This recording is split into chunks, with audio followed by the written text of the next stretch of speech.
వనవాసి 27వ భాగం. వరుసగా 15 రోజుల పాటు ఇక్కడుండే బీద గంగోతాలు, భూమిహార్ బ్రాహ్మణులు జరిపే మాదిరిగా అరణ్య జీవనం గడిపాను. కోరి ఈ విధంగా గడిపానని కాదు, ఇలా గడపవలసి వచ్చింది. ఈ ఘోరమైన అరణ్యంలో ఎక్కడి నుంచి ఏదైనా తీసుకురావటం, అన్నం, అడవి గుమ్మడికాయ కాయకూర, లేదా అడవి పుచ్చకాయో చిలగడ దుంపలో సిపాయిలు తీసుకొస్తే అవే కూర వండుకునో కాల్చుకునో తినడం. పాలు, నెయ్యి, చేపలు కంట చూడలేదు. అడవిలో నెమళ్లకు పౌరాలకు కొదవలేదు. కానీ పక్షులను చంపడానికి ఎందుకో మనస్కరించలేదు. దగ్గర తుపాకీ ఉన్నప్పటికీ శాకాహారంతోనే తృప్తి పడాల్సి వచ్చింది. పూల్కియా అడవిలో పెద్ద పుల్ల భయం ఉంది. ఆ రోజుల్లో ఎముకలు గురికే చలి. రాత్రి 10 గంటల దాకా పని పాటు చూసుకు పడుకున్నాను. గాఢ నిద్ర పట్టింది. హఠాత్తుగా ఒక రాత్రి వేళ మనుషుల కేకలు పెడబొబ్బలు వినపడ్డాయి. లేచిపోయాను. అప్పటికి వేళ ఎంతయిందో తెలీదు. అడవిలో ఒకవైపున జనం అనేక మంది గుంపు చేరి గొడవ చేస్తున్నారు. లేచి గబగబా దీపం వెలిగించాను. పక్క గుడిసెల్లో ఉన్న సిపాయిలు కూడా లేచి యువతలకు వచ్చారు. ఏమిటా అని చూస్తున్న సమయంలో ఒకడు పరుగు పరుగున వచ్చాడు. మేనేజర్ బాబు, తుపాకీ తీసుకురండి తొందరగా, పెద్ద పులి ఒకటి గుడిసెలోంచి చంటి పిల్లాడిని ఎత్తుకుపోయింది బాబు అన్నాడు. అడవి అటు చివర 200 అడుగుల దూరంలో పంటచేల మధ్యలో డోమన్ అనే ఒక గంగోతా గుడిసుంది. అతని భార్య 6 మాసాల శిశువును దగ్గర పడుకోబెట్టుకొని గుడిసెలో నిద్రపోతోంది. చలి భరించశక్యం కాకుండా ఉన్నందువల్ల గుడిసె లోపలే చలిమంట వేసుకున్నారు. పొగ బయటికి పోవడం కోసం తడిక ఓరవాకిలిగా తెరిచుంచారు. తడిక పక్క నుంచే పులి లోపలికి ప్రవేశించి చంటి బిడ్డని నోటగరుచుకొని పారిపోయింది. అది పెద్ద పులిని ఎలా తెలిసింది? నక్క కావచ్చుగా. కానీ ఆ స్థలానికి వెళ్ళి చూడగానే సందేహం తీరిపోయింది. పంటచేలలోని మెత్తని నేలలో స్పష్టంగా పెద్ద పులి అడుగుజాడలు కనబడ్డాయి. పట్వారీ సిపాయిలు కూడా మా ఎస్టేట్కి అపకీర్తి రానివ్వకూడదనే ఉద్దేశంతో బిగ్గరగా గొంతెత్తి వాదించడం మొదలుపెట్టారు. ఇది మన అడవిలో పులి కాదు బాబు, ఇది మోహన్పూర్ అడవిలో పులి. చూడండి పంజా ఎంత పెద్దదో. పులి ఎక్కడిదైతే దానివల్ల ప్రయోజనం ఏంటి? అందరినీ పోజేయండి, కాగడాలు వెలిగించండి, పదండి అడవిలోకి వెళ్ళి చూద్దాం అని ఆదేశించాను. ఆ రాత్రి వేళ అంత పెద్ద పంజా జాడ చూశారేమో అందరూ భయపడి వణకనారంభించారు. అడవిలోకి వెళ్ళడానికి ఎవరూ ఒప్పుకోలేదు. గద్దించి తిట్టి 10-15 మందిని పోగు చేశాను. కాగడాలు చేతబట్టి డబ్బాలు డబడబా కొట్టి చప్పుడు చేస్తూ అడవంతా వెతుకుతూ వృధాగా తిరిగాం. మర్నాడు 10 గంటలకి మైలు 2 మైళ్ళ దూరంలో దక్షిణంగా అడవి మధ్యలో ఒక పెద్ద చెట్టు కింద రక్తసిక్తమైన శిశు దేహావశేషం కనబడింది. ఆ పైన అతి భయంకరమైన కృష్ణపక్షపు రాత్రులే గడిపాము. పెద్ద కచేరీ నుంచి జమాదార్ని రప్పించాను. బాంకే సింగ్ మంచి వేటగాడు. పెద్ద పులుల విషయం అతనికి బాగా తెలుసును. అతను చెప్పాడు, మనుష్యుల్ని తినే పులి సాహసానికి అంతుండదు బాబు. ఇంకెంతమంది చావాలో, ఎంతో మెలకువతో ఉండాలండి. సరిగ్గా 3 రోజుల్లో అడవి చివర ఒక సాయంకాలం పూట పులి వచ్చి ఒక గొల్లవాడిని ఎత్తుకుపోయింది. అంతే, ఇంక అందరూ నిద్ర మానేశారు. రాత్రులు అతి చిత్రంగా గడవనారంభించాయి. ఈ మహారణ్యం మధ్యలో గుడిసెల్లో రాత్రి పొడుగున ఓటి డబ్బాలు మోగేవి. రెల్లు పొదల నుంచి ఆకు అలందిచ్చి మంటలు వేసేవాళ్ళు. నేను బాంకే సింగ్ కలిసి తుపాకులు చేతబట్టి జాము జాముకి పహరా తిరుగుతూ ఉండేవాళ్ళం. ఒక్క పెద్ద పులేనా? ఒక రోజున మోహన్పురా రిజర్వ్ ఫారెస్ట్ నుంచి అడవి దున్నల గుంపొకటి బయలుదేరి ఎన్నెన్నో పంట చేలు తొక్కివేసి ధ్వంసం చేశాయి. నా కుటీరం గుమ్మం ముందే సిపాయిలు పెద్ద చలిమంట వేశారు. మధ్య మధ్య లేచి అందులో కట్టెలు వేస్తున్నారు. పక్క గుడిసెల్లో సిపాయిలు కబుర్లు చెప్పుకుంటున్నారు. నేను నా గుడిసె మధ్యలో మంచం మీద పడుకున్నాను. తల దగ్గర కంతలోంచి గాఢాంధకారం మాత్రమే కనబడుతోంది. దూరంలో తారకల క్షీణకాంతుల్లో అరణ్య శీర్షరేఖ నల్ల నల్లగా అస్పష్టంగా కనబడుతోంది. చీకటి నిండిన ఆకాశంలోకి చూస్తే మృత నక్షత్రలోకం నుంచి తుషార సమ్మిళిత హిమవాయువులు తరంగాలు తరంగాలుగా భూమికి వస్తున్నాయా అనిపిస్తోంది. పరుపు దుప్పటి కూడా చల్లబడి మంచులా ఉన్నాయి. చలిమంట ఆరిపోవస్తోంది. అబ్బా! ఎంత భయంకరమైన చలి. చలికి తోడు ఆరుబయట పొలాల్లో ఈదురుగాలి. ఇంత భయంకరమైన చలిలో ఈ జనం ఇక్కడెందుకు నివసిస్తారు? ఇటువంటి ఆకాశం క్రింద ఆరుబయలు ప్రాంతంలో మామూలు కొమ్మలు రెమ్మలు కప్పిన గుడిసెల్లో ఈ రాత్రులు ఎలా గడుపుతున్నారు? ఇది చాలదన్నట్టు రాత్రివేళ జాగారం, అడవి దున్నల ఉపద్రవం, అడవి పందుల బాధ కూడా తక్కువ కాదు. పులులు ఉన్నాయి. బెంగాల్ దేశంలో మా రైతులు ఇంత కష్టం ఓర్చగలరా? అంత సారవంతమైన నేల, ఏ చిక్కులు కష్టాలు లేవు. గ్రామాల్లో నివసిస్తూ నిక్షేపంలా వ్యవసాయం చేసుకోవచ్చు. అయినా వాళ్ళు కూడా తమ కష్టాలు తీరడం లేదని అనుకుంటారు. నేనున్న ఇంటికి 200-300 అడుగుల దూరంలో దక్షిణ బాగల్పూర్ నుంచి పెండ్లాం పిల్లలతో ఒక సాలెవాడు పంట కోతల పని కోసం వచ్చి ఉంటున్నాడు. ఒకరోజు సాయంకాలం అతని ఇంటి పక్కగా వస్తూ చూశాను. వాళ్ళ కుటుంబం అందరూ మంట దగ్గర కూర్చొని చలిగాచుకుంటున్నారు. వారి జీవనం గురించి బొత్తిగా తెలీదు. ఎలా ఉంటున్నారో గమనించాలని వాళ్ళ దగ్గరికి వెళ్ళాను. వెళ్ళి పలకరించాను. బాబాజీ ఏం చేస్తున్నారు అని. వారిలో వృద్ధుడొకడున్నాడు. అతడినే పలకరించాను.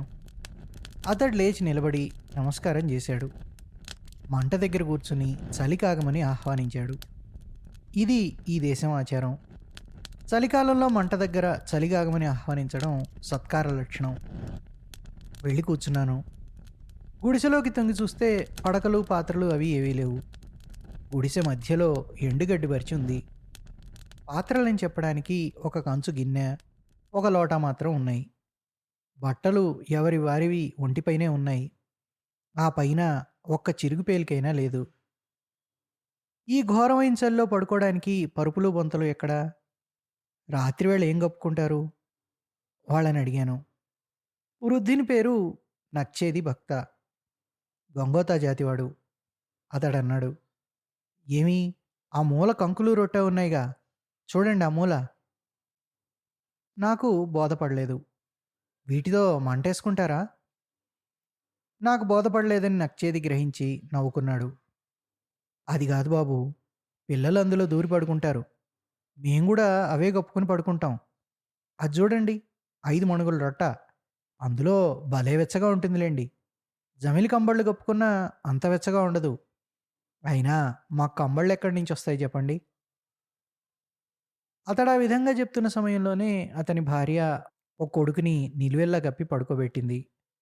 పిల్లవాడు ముఖం మాత్రం యువతలకు పెట్టుకున్నాడు. ఒళ్ళంతా కప్పేసుకున్నాడు. అప్పుడు నాకు మనసులో అనిపించింది, మనుష్యుల్లో ఒకరి సంగతి మరొకరికి నిజంగా ఏ పాటి తెలుస్తున్నది? ఇటువంటిది నాకేనాడైనా తెలుసునా? నేటికి యథార్థమైన భారతదేశాన్ని గుర్తించాను. చలిమంటకి అటువైపున కూర్చుని ఒక యువతి ఏదో వండుతోంది. ఏమిటి వండుతున్నది అని అడిగాను. ఘాటో అని చెప్పాడు నచ్చేది. ఘాటో అంటే? ఈ మాట వంట చేస్తున్న యువతి విని అనుకుంది కాబోలు, ఈ బెంగాలీ ఎక్కడ దొరికాడు? చూస్తే ఒట్టి వెర్రివాడలో ఉన్నాడెక్కడో. బొత్తిగా మాలోకం అనుకుంది కాబోలు కిలకిల నవ్వనారంభించింది. ఘాటు అంటే తెలవదా బాబు? ఘాటు అంటే జొన్నకూడు. బియ్యంతో అన్నం వండుతారే, అలాగే జొన్నలతో అన్నం వండితే ఘాటు అంటారు అని విశదపరిచింది. ఏం కలుపుకొని తింటారు? ఇంకా ఆమె సంభాషణ సాగించింది. నవ్వుతూ ఉప్పు కలుపుకుంటాం, కూర కలిపి తింటాం. ఇంకేం కలుపు తింటారో చెప్పండి? కూర వండడం అయిపోయిందా? ఇదిగో ఘాటో దింపి కూరబడేస్తాను. బఠానీలు పోగు చేసి తెచ్చాను. తర్వాత విస్మయపూర్వకంగా అడిగింది, మీరు కలకత్తాలో ఉంటారా బాబు అని. అవును. ఎలా ఉంటుందండి? అయితే కలకత్తాలో చెట్లు ఉండవట నిజమేనా? అక్కడ చెట్లు అవి అన్నీ కొట్టేశారా?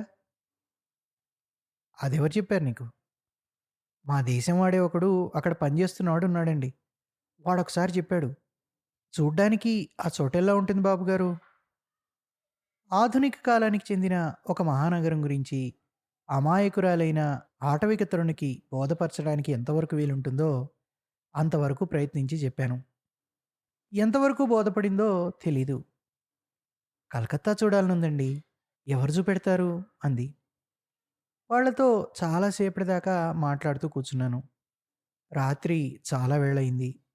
చీకట్లు దట్టంగా అలుముకున్నాయి. వాళ్ళ వంట పూర్తయింది. గుడిసెలో ఉన్న గిన్నె తెచ్చి జావలా వండిన పదార్థాన్ని అందులోకి దిమ్మరించారు. పైపైన కొద్దిగా ఉప్పు జల్లి గిన్నె మధ్యగా పెట్టుకుని పిల్లలు, పెద్దలు అందరూ చుట్టూ చేరి తినడం మొదలుపెట్టారు. మీరింకా మీ దేశం వెళ్ళిపోతారనుకుంటాను అన్నాను. నచ్చేది చెప్పాడు. దేశం తిరిగిపోవడానికి ఇంకా ఆలస్యం ఉంది బాబు. ఇక్కడి నుంచి ధరంపూర్ దగ్గర వరిచేల కోతలకెళ్ళాలి. ఈ దేశంలో వరి పండదండి. అక్కడ పండుతుంది. ఆ కోతల పని అయిపోగానే ముంగేర్ జిల్లాలో గోధుమ కోతలకు వెడతాం. అవి పూర్తయ్యేసరికి జ్యేష్ఠం వచ్చేస్తుంది. అప్పుడు మళ్ళీ ఇక్కడ మీ దేశంలో పనులకు రావాలండి. తరువాత కొన్నాళ్ళు సెలవు. శ్రావణ భాద్రపద మాసాలకల్లా జొన్న పంట సిద్ధంగా ఉంటుంది. జొన్న అవగానే మినుము. తర్వాత ధరంపూర్‌లో కార్తీక మాసం తోట పనులు. మేము ఏడాది పొడుగు ఇలాగే దేశాలు తిరుగుతూ ఉంటామండి. ఎక్కడి పంట సిద్ధంగా ఉంటే అక్కడికల్లా వెళ్ళిపోవడమే. లేకపోతే మాకు తిండెలా గడుస్తుందండి? ఇల్లు, ఊరు ఏదీ లేదనమాట. ఈ మాటు ఆ యువతి జవాబిచ్చింది. ఆమె వయస్సు 24, 25 ఏళ్ళు ఉండొచ్చు. బాగా పుష్టిగా, బొద్దుగా ఉంది. నిగనిగలాడే నల్లని ఛాయ. మాటలు బాగా చెప్పగలదు. మాటాడే తీరు, కంఠస్వరం గూడా. దక్షిణ బీహార్‌లో పల్లెవాసులు మాట్లాడే హిందీలాగే ఇంపుగా ఉంటాయి. ఆమె ఇలా చెప్పింది. ఎందుకు లేవు బాబూ! అన్నీ ఉన్నాయి. కానీ అక్కడే కూర్చుంటే మాకు గడవదండి. వేసవికాలం ఆఖరి రోజుల్లో అక్కడికి వెడతామండి. శ్రావణం మధ్యదాకా ఉంటాం అక్కడ. తరువాత దేశాల మీద బయలుదేరతాం. మా పనులన్నీ పరదేశాల్లోనేనండి. పైగా ఈ కొత్త కొత్త దేశాలు తిరగడం ఎంత సరదాగా ఉంటుందనుకున్నారు? ఇదిగో చూడండి. ఇక్కడ కోతలయిపోగానే ఎన్ని దేశాల నుంచి ఎంతమంది జనం వస్తారో చూద్దురు గాని. ఏమి ఆటలో, ఏమి పాటలో, భోగం వాళ్ళు, పగటి వేషగాళ్ళు, తోలుబొమ్మల వాళ్ళు ఎంతమందొస్తారో లెక్కుండదండి. ఇవన్నీ మీరు చూడలేదల్లే ఉంది. మీరు మాత్రం ఎలా చూస్తారు? ఇక్కడంతా ఘోరమైన అడవేగా. ఇప్పుడిప్పుడే వ్యవసాయం మొదలుపెట్టారు. ఇదిగో ఇంక 15 రోజుల్లో అందరూ వచ్చి పడతారు. అందరికీ డబ్బు సంపాదించుకునే రోజులివి. నలుదిక్కులా నిర్జన ప్రాంతం. దూరాన గ్రామాల్లో డబ్బాలు చప్పుడు చేస్తున్నారు. చీకట్లో ఎక్కడో. పిల్లా మేకాతో వచ్చి ఈ మహారణ్యంలో క్షుద్రమైన ఈ గుడిసెల్లో నివసించాలంటే ఎంత సాహసం కావాలి అనిపించింది. ఇటువంటి గుడిసెలో నుంచే నిన్నగాక మొన్న పెద్ద పులి ఒక చంటి బిడ్డను ఎత్తుకుపోయింది. మరొక సంగతి కూడా గమనించాను. ఇక్కడ పరిస్థితి పూర్తిగా తెలిసిచ్చిన వాళ్ళు గారందరూ. అలాగని కొంత తెలియకపోనూ లేదు. అంత మాత్రంలో కంగారు పడిపోరు.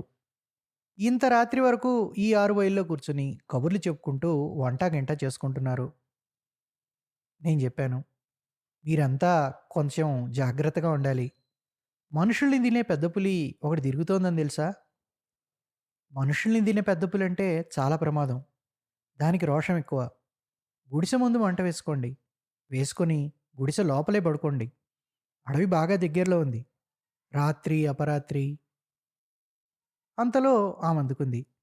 బాబూ! ఇవన్నీ మాకు అలవాటు పోయినాయండి. పూర్నియా జిల్లాలో కోతల రోజుల్లో అడవి ఏనుగులు వచ్చి పడతాయండి. ఆ అడవి మరీ ఘోరంగా ఉంటుంది. పంటలు కోసే రోజులకి గుంపులు గుంపులుగా వచ్చేస్తాయి అడవి ఏనుగులు. వచ్చి చేలు తొక్కేస్తాయండి. మంటలో కొన్ని చితుకులు వేసి ఆమె ఇంకా ముందుకు జరిగి కూర్చుంది. అప్పుడు ఒకసారి మేము అకిలకుచా పర్వతం కింద ఉన్నాం. ఓ రోజు రాత్రి వేళ ఓ గుడిసె బయట ఎట్టులు వినబడ్డాయి. ఏమిటా అని చూస్తే 50 అడుగుల దూరంలో 4, 5 అడవి ఏనుగులు చీకట్లో నల్లగా కొండల్లా నిలబడి ఉన్నాయి. మా గుడిసె వైపుకే వస్తున్నాయి. నేను వంటా గింట ఇంట్లో పడేసి చంటివాడిని చంకనెత్తుకొని పెద్దపిల్ల చేయి పట్టుకొని యువతలకొచ్చేశాను. దగ్గరలో ఎక్కడా మనుషులు లేరు. యువతలకొచ్చి చూసేసరికి ఏనుగులు ఎందువల్లో నిలబడిపోయాయండి. భయంతో నాకు గొంతుక ఎండిపోయింది. ఏనుగులు సరిగ్గా మమ్మల్ని చూడలేదు రక్షించి. అవి దూరంలో ఉండే మనుష్యుల్ని పసిగట్టగలవండి. అయితే అప్పుడేమో గాలి మరోవైపు విసురుతోంది కాబోలు ఏమైతేనే అవి ఇంకో వైపు వెళ్ళిపోయాయండి. అబ్బా! ఆ రాత్రి పొడుగునా అదే పనిగా డబ్బా మోగిస్తూ మంట వేసుకొని కూర్చున్నామండి ఏనుగుల భయానికి. మరి ఇక్కడేమో అడవి దున్నల భయం. అక్కడేమో అడవి ఏనుగుల భయం. అన్నీ మాకు అలవాటైనాయండి. రాత్రి చాలా సేపయినందువల్ల ఇంక లేచి ఇంటికి వెళ్ళిపోయాను.